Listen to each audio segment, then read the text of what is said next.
Here, Reverend Pomeroy is preaching, and he has a cross. Now, I'm not sure what he's saying, etc., but I'm just using this as my picture to shoot off on this presentation. Now, he has gone to the church of Rabbi Myers, where the recent shooting at the Jewish synagogue, Tree of Life Synagogue, to express condolence and show solidarity. And you recall in 17, there were two shootings at his church in South Carolina, and there was one in Texas. Um, so many churches say the Christian symbol or the symbol for Christianity today is a cross. And I think that this is a problem because individuals seem to have taken this off from Paul's conclusion. Paul says, I glory in the cross. And folks think that he's talking about this piece of wood that his brother has in, Reverend Pomeroy has in his hand. But Paul is speaking about something different. Now, Paul is speaking about the experience that became a reality through the cross. In other words, salvation and um, righteousness and the whole 9 yards have been effective by Christ being crucified on the cross. Now, why a cross? In those days, that was the symbol of the cruelest way of punishment. And it was based on them sacrificing the person to the pagan god Tammuz.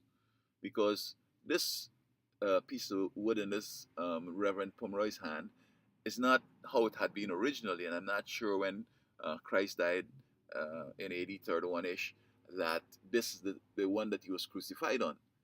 Because originally, individuals crucifying folks to the god Tammuz, it was done on a letter T, as in Thomas, as in Tammuz. This horizontal was way at the top of the vertical and made it into the letter T, as in Thomas or T. And so over time, they tried to hide it, that it really is tied into this pagan system, and they brought it a little lower, perhaps a third of the vertical, so as to make it look different. But it's still the paganist god Tammuz that they sacrificed Christ to. They believe they did sacrifice Christ to. And so this is could be the problem why folks are having these bad experiences. Now, almost all churches on the planet today have this cross as the symbol, and perhaps all of them might be vulnerable to attacks. Now, I've heard testimony from potential terrorists who testified that they had intended to go and harm the minister because of what he said and what they're experiencing. But when they showed up armed to do the job, they're finding a whole bunch of people milling around. And this person was hoping to find the minister by himself so that he could have killed him, etc. So the minister said, that night that you talked about, nobody was there. It was just me contemplating what to do, whether to go here or go there. I was just at a moment of thought. No, he said, no, I saw a whole bunch of people around. So there you go.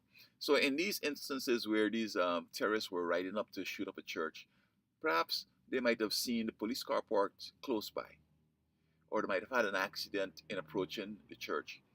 Now, in our law, it's only when somebody goes out and attempts something that we could charge them with at least attempt, or if they succeed with the act, say murder, for example, attempted murder or murder.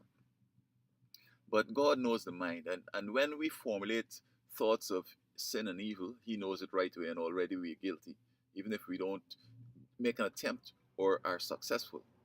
And so while this person is planning to do this thing, or the thought is being formulated, God is aware. So He could change the guy's mind. He could make it the suggestion from the devil, do this, do that. It could come over to him as take your wife and your kids, go to McDonald's and have a nice time. God could do that. Um, when he rides up by the church, he can't find the church. You just see where the church was, a whole bunch of trees.